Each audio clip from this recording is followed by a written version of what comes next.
Joining us now from NASA's Goddard Space Flight Center in Greenbelt, Maryland is Dr. Doug Morton, who's going to talk to us about wildfires. Let's talk about this year's wildfire season. What have you seen so far? The 2013 fire season has been a pretty active year across the western U.S. We got an early start in Southern California with fires in May, and that's just continued straight on through with damaging wildfires across parts of Arizona and Colorado, some of the most damaging in history in terms of the loss of property. This fire season actually represents a somewhat average fire year when you look at the total amount of burned area. And that's something we can do using NASA satellites to look at how this year compares to previous years over the last 40 years. So NASA has been monitoring fires from space for about 3 decades. What are some of the trends that you're seeing? Across the United States, we've seen a large increase in the total amount of burning over the last 30 years. When we look globally, we see a similar trend with an increasing number of fires across areas like Southern Africa, the Amazon Brazilian deforestation arc, as well as areas in Siberia. So these large wildfires are something that we can see with the variety of satellites we have here at NASA from space.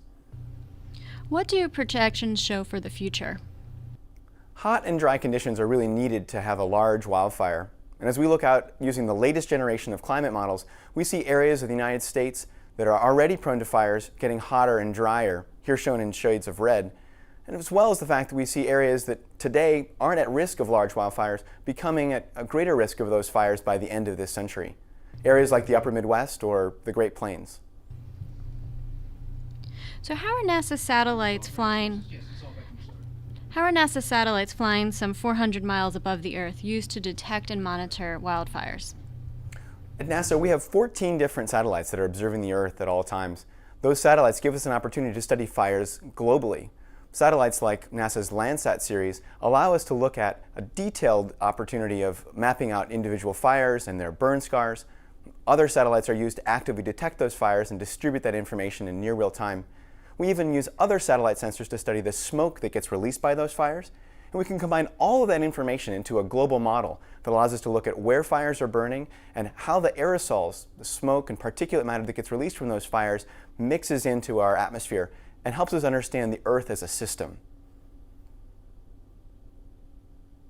Learn and see more. This information and much more is available at nasa.gov/fires with additional information about the individual satellites and the scientists that use the data from those satellites to better understand how fires are changing our natural ecosystems and our human societies. Dr. Doug Morton, thanks so much. Thank you.